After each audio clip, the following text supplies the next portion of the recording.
ሰላም የዛሬው ቪዲዮ እንግዲህ ይሄ የቫንጋርድን የፉል ስታክ ኮርስ ጨርሳችሁ ሰክሰስፉሊ ሰርቲፊኬታችሁን ይዛችሁ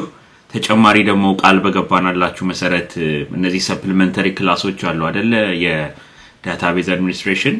የሙልሶፍት ዴቨሎፕመንት ሼርፖይንት ዴቨሎፕመንት ፓወር ቢአይ AWS እና ሶፍትዌር ቴስቲንግ ወይም ኪዌይ ኮርሶች ተጨማሪ ደግሞ ልክ ፉል ስታኩን ወስዳችሁ ሲጨርሱ ከነዚህ የፈለጋችሁትን መርጣችሁ እንደ ተጨማሪ ያለ ተጨማሪ ክፍያ በነፃ መውሰድ ትችላላችሁ ብለን ቃል ገብተንላችሁ ነበር እሱን እየተጠባበቃችሁ ያላችሁ ልጆች አላችሁ አሁን የሰፕሊመንተሪ ክላሱን የምንሰጥበት ቀን እየተቃረበ ስለሆነ በዚህ ቪዲዮ ላይ እንግዲህ በተቻለኝ መጠን ኮርሱን እንዴት መመዝገብ እንደምትችሉ የቱ ጋር እንደምትመርጡ መቼ እንደምትመርጡ ክላሶቹ መቼ እንደሚሰጡ ግሩፕ ሰዓታቸው መቼ እንደሆነ ጠቅለል ያለ መረጃ ለመስጠት ሞክራለሁ ምናልባት የረሳሁት ነገር ካለ ደግሞ ፊል ፍሪ ስልክ ቁጥሬን አስቀምጥላችኋለሁ እዛ ጋር ደውላችሁ መጠየቅ ትችላላችሁ እንጀምርና አሁን በፊት የዛሬ አመት አካባቢ አፕሪል ባቾች ስትመዘገቡ ነው የፉል ስታኩን ክላስ የምትወስዱ ሰዎች እንደማበረታቻም እንዲሆን ፉል ስታኩን ሰክሰስፉሊ ወስዳችሁ ስትጨርሱ ከነዚህ ሰፕሊመንተሪ ክላሶች ደግሞ የፈለጋችሁትን መውሰድ ትችላላችሁ ያለ አዲሽናል ክፍያ ብለናችሁ ነበር ለአፕሪል ባቾቹ ቃል በገባነው መሰረት ባለፈው የመጀመሪያውን ሰፕሊመንተሪ ኮርስ ሰክሰስፉሊ ሰጥተን ጨረስን አሁን ደግሞ ጁን ላይና ሴፕቴምበር ላይ የፉል ስታክ ኮርሱን ተመዝግባችሁ ወስዳችሁ ጨርሳችሁ ፕሮጀክታችሁን ሰርታችሁ ዲፌንስ ጨርሳችሁ ሰርቲፊኬት ያዛችሁ ልጆች ለእናንተ ደግሞ የሰፕሊመንተሪ ክላሶቹን አሁን ለመስጠት አፕሪል 26 ላይ ይጀምራሉ እነዚህ ሰፕሊመንተሪ ክላሶች so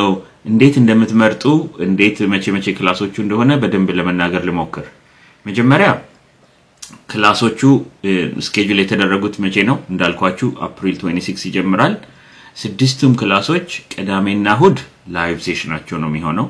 ስትራክቸራቸው the same ነው ከፉል ስታክ ስትራክቸር ጋር ይሄ 5 ስቴፕ ዊኩን ነው በደንብ የምንከተለው የራሳቸው ቪዲዮ አላቸው ኖት አላቸው ቼክሊስት አላቸው ኤክሰርሳይዝ አላቸው ግሩፕ ዲስከሽን አላቸው እነዛም ቢሆኑ ከፉል ስታኩ ወረድ ባነው ሁኔታ አይደለም ስትራክቸር የተደረጉት በደንብ ታስቦበት ነው ስትራክቸር የተደረጉት በአንድ አይነት ሁኔታ ልክ እንደዛው ፉል ስታኩ ላይ ምን እንዳደረግነው አሁንም የነዚህ ሰፕሊመንተሪ ክላሶች የመጀመሪያው የላይቭ ሴሽኑ ይሄ ቲዮሪ ፓርት ላይ ዲስከስ የሚደረገው ላይቭ ሴሽኑ ቅዳሜና እሁድ ከ10 ሰዓት እስከ 12 ሰዓት ነው የሚሆነው በኢስተርን ስታንዳርድ ታይም የግሩፕ አወሮች ደግሞ በሳምንት 2 ቀን ማክሰኞና ሐሙስ ነው የሚሆኑት ሁለት ግሩፕ ይኖራሉ በየኮርሱ which is የግሩፕ 1 ጣዋት 10 am ላይ ነው የሚጀምረው አሁንም በዲሲ ታይም ግሩፕ 2 ደግሞ ማታ 9 pm ላይ ነው የሚጀምረው ሁለት ሰዓት የሚቆዩ ሴሽኖች ናቸው ክላሶቹና ግሩፕ ሴሽኖቹ እንደዛ ናቸው የሚሆኑት አሁን ሌላው ምንድነው እንዳልኳችሁ እኛ ቃል የገባነው ከአፕሪል በኋላ ለተመዘገቡ ተማሪዎች ነው አይደለ ቢሆንም ኮርሱን ግን ኢቫንጋርድ ከጀመረ ጀምሮ ከ2020 ጀምሮ ለተማሩ ሰዎች በነፃ የመስጠት እድል ስላለው ከዚህም በፊት ከአፕሪል ባቹም በፊት የተመዘገባችሁ ልጆች አሁን ያለ ተጨማሪ ክላስ ክፍያ እነዚህን ኮርሶች መውሰድ ትችላላችሁ ግን እንደ እነዚህ ቃል የገባንላቸው ባቾች የጁኖቹና የሴፕቴምበሮቹ መጀመሪያ ቅድሚያ እንሰጣቸውና እነሱ መጀመሪያ መርጠው ከጨረሱ በኋላ የተረፈው ቦታ ላይ ነው ሌሎቹ ባቾች የምትገቡት ባለፈው ባች ስናስተምር በአንድ ክላስ 25 ሰው ይዘን 150 ሰው ነበር የተቀበልነው አሁን ቁጥሩን ከደብል በላይ አድርገናል እያንዳንዱ ኮርስ which is ለምሳሌ SharePoint or database or AWS እያንዳንዱ ኮርስ 60 ሰው ይቀበላል 60 ጊዜ 6 ደግሞ ማለት 360 ሰው ነው በዚህ ባች የምንቀበለው which hopefully በጣም ብዙ ተማሪዎችን ከፕሪቪየስ ፓጆችም መቀበል የሚያስችለን ሁኔታ ነው ያለው ስለዚህ እናንተም ቦታ ይኖራችኋል ግን ቅድሚያ ለመስጠት ያህል የጁን እና የአፕሪል ባች ተማሪዎች እቺን ቀን እንግዲህ ሴቭ አድርጓት ካላንደራችሁ ላይ on April 22nd ዌብሳይቱ ላይ evangardi.com ላይ ስትሄዱ ልክ ኮርሳችሁን የምታዩበት ቦታ አለ አይደለ ሎጊን ስታደርጉ ከኮርሳችሁ በላይ ይሄራ የምትፈልጉትን የሰፕሊመንተሪ ክላስ መምረጫው ሊንክ ይቀመጥላችኋል ሊንኩ ይሄንን ነው የሚመስለው ስትሄዱ የሁሉም ባቾች አቬሌብል የሆነው ስፖት ይሄ ጆይን የምትለዋ በተን ልክ ቀኑ አፕሪል 22 ላይ አክቲቭ ትሆናለች የፈለጋችሁትን ኮርስ ታዩና ከነዚህ ስድስቱ ጆይን ስትሉት ተቀላቀላችሁ ማለት ነው ሊስታችሁን ከታች ታያላችሁ SharePoint የመረጠ ሰው MuleSoft የመረጠ ሰው ምናምን ልክ ስፓቶቹ አቬሌብል የሆኑት ስፓቶች ሲሞሉ ከዛ በላይ ሞላባችሁ ማለት ነው ለሚቀጥለው ባች ይሆናል ደግሞ የምትተላለፉት ምናልባት ከባለፈው ባች ያየነውን አንድ ነገር ልንገራችሁና ይሄ ኮርስ ሰሌክት አድርጉ ምንልባትን ቀን አናውንስ ያደረግንባት ቀን አሁን ለእናንተ ኬዝ አፕሪል 22 ነው አይደል ያልኳችሁ ልክ ሊንኩ አክቲቭ በሆነ በ58 ሰከንድ ውስጥ ነው ክላሶቹ የሞሉት አንድ ወይ ሁለት ማክሲመም አሁን ምናልባት ቁጥሩን ከደብል በላይ ስላደረግነው ሜቢ 10 ደቂቃ ሊኖራችሁ ይችላል so first come first served basis ስለሆነ የምንጠቀመው አላርማችሁን ሙሉና አፕሪል 22 11 am ላይ ነው አክቲቭ የምናደርገው ሊንኩን 11 am በዲሲ ታይም ላይ በዛ ሰዓት ላይ ተነስታችሁ ዌብሳይቱ ላይ ሄዳችሁ የፈለጋችሁትን ኮርስ መምረጥ ትችላላችሁ የመጀመሪያዎቹን 60ችሁ የመረጣችሁትን ሰዎች ቅድሚያ እንሰጣችሁና እናንተ ናችሁ በዚህ ባች የምትጀምሩት ከ360ው ደግሞ የተረፈ ሰው ካለ ደግሞ አዲሽናል ባች ይኖረናል የሚቀጥለው ባች ነው የምትዞሩት so አሁን እንዳልኳችሁ የጁንና የሴፕቴምበር ባች ተማሪዎች ቅድሚያ ይሰጣችኋል አፕሪል ባች ላይም የተማራችሁ ባለፈው ሰፕሊመንታሪ ኮርስ ስንሰጥ የሚቀጥለው ይሻለኛል ብላችሁ ያልወሰዳችሁ ልጆች አሁንም በዚህ ባች ላይ ቅድሚያ ይሰጣችኋል so አፕሪል 22 የናንተ ይሆናል 24 ሰዓት እንሰጣችኋለን ለሶስቱ ባቾች ለአፕሪል ለጁንና ለሴፕቴምበር ባች 24 ሰዓት እንሰጣችሁና እናንተ ብቻ ናችሁ መምረጥ የምትችሉት ከ24ኛው ሰዓት በኋላ which is April 23rd 11 am ላይ እንትኑን ሴሌክሽኑን ለሁሉም ባች ኦፕን እናደርጋለን ያኔ ከፕሪቪየስ ባችም የተማራችሁ ልጆች መጣችሁ ሴሌክት ማድረግ ትችላላችሁ ልክ ክላሱ ሲሞላ አለቀ ማለት ነው 22 እና 23 ላይ በ24 በ25 እኛ አክሰስ ሰጠናችሁ የመረጣችሁት ኮርስ ላይ ዋትስአፕ ግሩፕ ውስጥ አድርገናችሁ በ26 ኦፊሻሊ ክላሳችሁን መጀመር ትችላላችሁ ማለት ነው ሌላ ምናልባት ከዚህ በተጨማሪ ነገር ምንድነው ደግሞ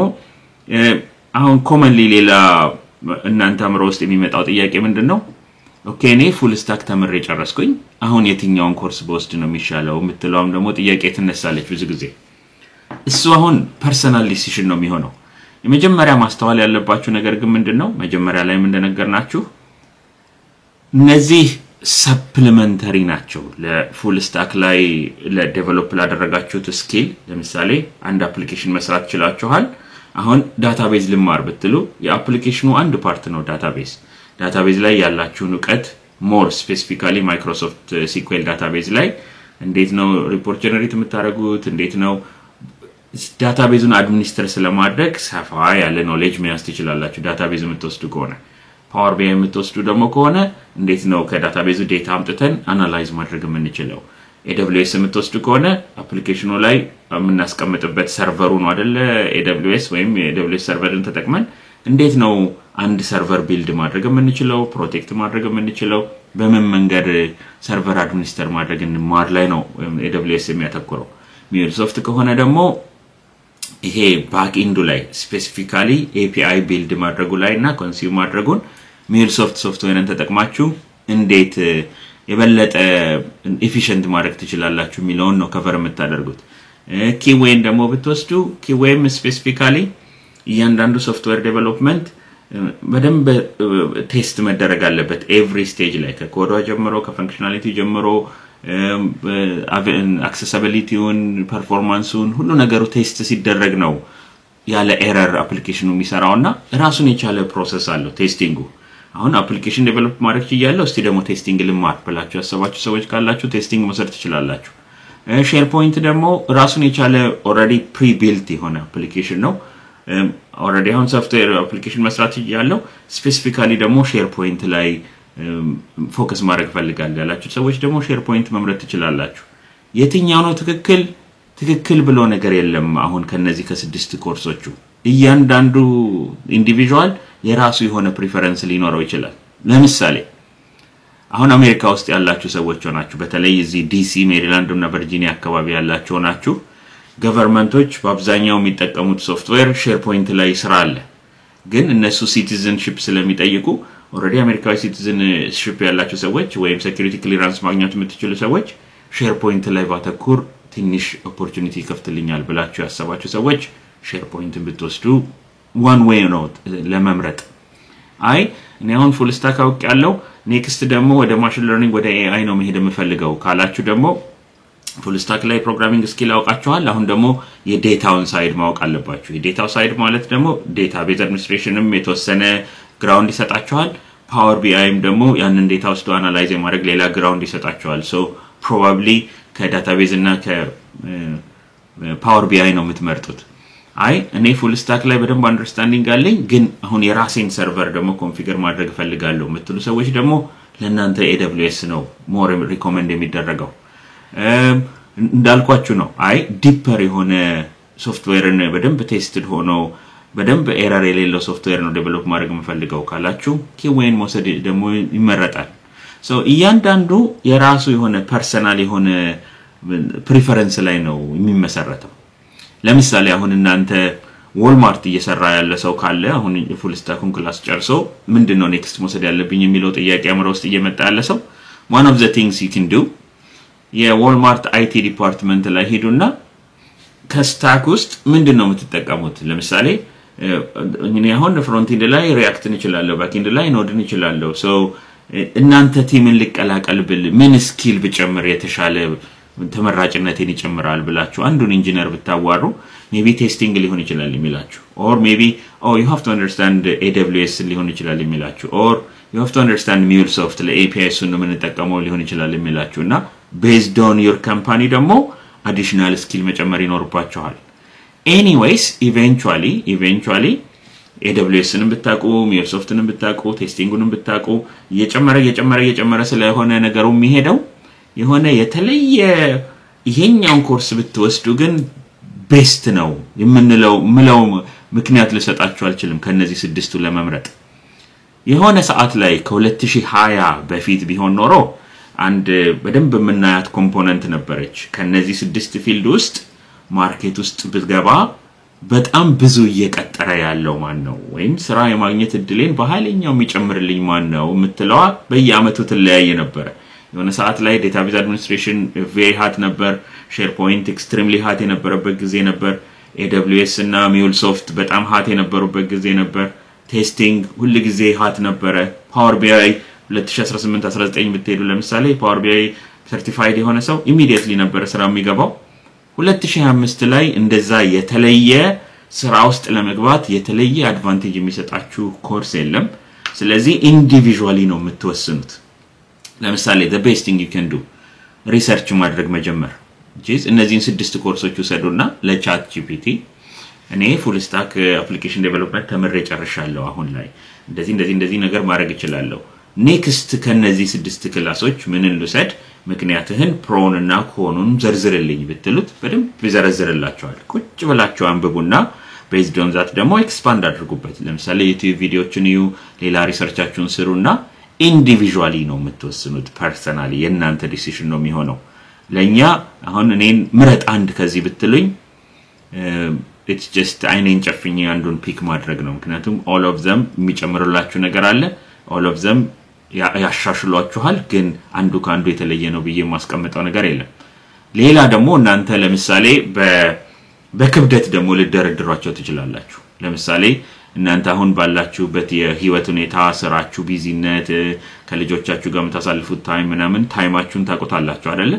so more time የሚፈልገውና least time የሚፈልገው ከበድ ያለውና ቀለል ያለው ብላችሁ ልትደረድሯቸው ትችላላችሁ according to your schedule ለመምረጥ እንደዛ ካያችሁ የቴስቲንግንና ዳታቤዝ አድሚኒስትሬሽንን ቀለል ካሉት ውስጥ መክተት ትችላላችሁ SharePointንና maybe Power BI ትንሽ medium level difficulty ብላችሁ ማስቀመጥ ትችላላችሁ MuleSoft እና AWS ደግሞ ትንሽ ጠንከር ያለው ሌቭል ውስጥ ማስቀመጥ ትችላላችሁ ግን none of them እናንተ already full stack ተምራችሁ ጨርሳችኋል አይደል compared to full stack none of them ግማሹንም ያህል ኤፈርት አይጠይቁባችሁም ሁሉም very straightforward ነው አሁን በደንብ ፋውንዴሽናችሁን ስለገነባችሁ MuleSoft ልማር ብትሉ SharePoint ልማር ብትሉ ቴስቲንግ ልማር ብትሉ or any one of them ልማር ብትሉ የበለጠ ኤፈርት ከፉል ስታክ የበለጠ ኤፈርት የሚጠይቃችሁ የለም ግን ያው 3 ወር ኮርስ ነው already ሪትሙ 5 ስቴፕ ዊክን እየተከተለ ነው የሚሄደው ሲሪየስ የሆነ ኮርስ ነው ሰው የሚጠብቅባችሁ ታይም አለ በክብደት ግን የማትችሉት ኮርስ እዚህ ውስጥ አይኖርም ሰው እነዚህን ሁሉ አናላይዝ አድርጉና ገና ከሳምንት በላይ ጊዜ ያላችሁ ለመምረጥ on April 22nd የጁን የአፕሪል የሴፕቴምበር ባች ሰዎች የመረጣችሁትን ጆይን ታደርጋላችሁ on April 23rd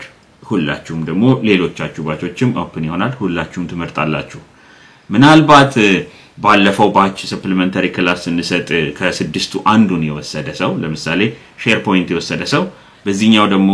ራውንድ ዳታቤዝ አድሚኒስትሬሽን መውሰድ ፈልጋለሁ ኦር ሚውልሶፍት መውሰድ ፈልጋለሁ ካላችሁ ለእናንተ ፍሪ አይሆንም እያንዳንዱ ኮርስ $500 ክፍያ ያለው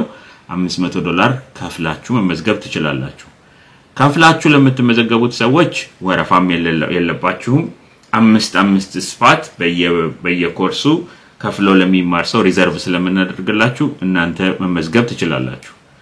ከኢቫንጋዲ ፉል ስታክን ተምሮ ያልጨረሰ ሰው ግን ከአውትሳይድ ኦፍ አወር ኢኮሲስተም መጥቶ መመዝገብ ቢፈልግ ከዚህ በፊትም እንዳልኳችሁ ነው ቀጥታ ዳታቤዝን ሼርፖይንትን ሚውልሶፍትን ቀጥታ መመዝገብ አይቻልም በቃ ዲስከሬጅ ማድረግ ስለምንፈልግ የፉል ስታክ ኖሌጅ ከሌላችሁ ዘላችሁ ሚውልሶፍት ላይ ዘላችሁ ሼርፖይንት ላይ ዘላችሁ ወይ AWS ላይ መግባት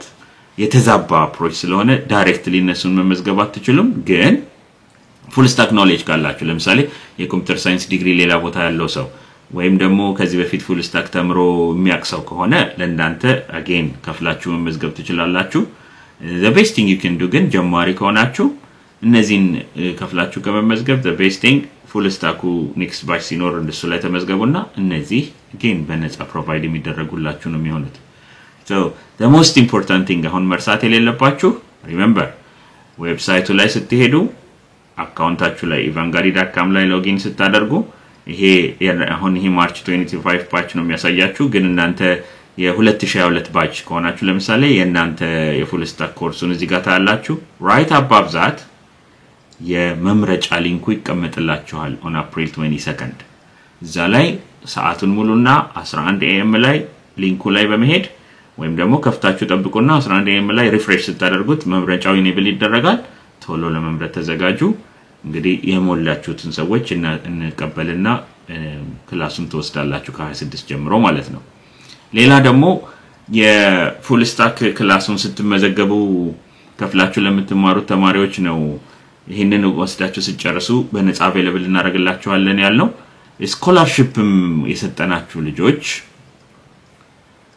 yes እናንተ ከፍላችሁ አይደለም የተመዘገባችሁት ኦሬዲ አንድ ድል ስኮላርሺፕ እንድትማሩ ሰጠናችኋል ግን እናንተንም ብትሆኑ ይሄንን ሰፕሊመንተሪ ክላስ አቬሌብል ማድረግ እንፈልጋለን ግን ምንድነው የምናደርገው አሁን መጀመሪያ ይሄ ቃል የገባንላቸው ልጆች ከፍለው የገቡት ልጆች ቦታቸውን እስኪይዙ ድረስ ለነሱ ፕራዮሪቲ እንሰጥና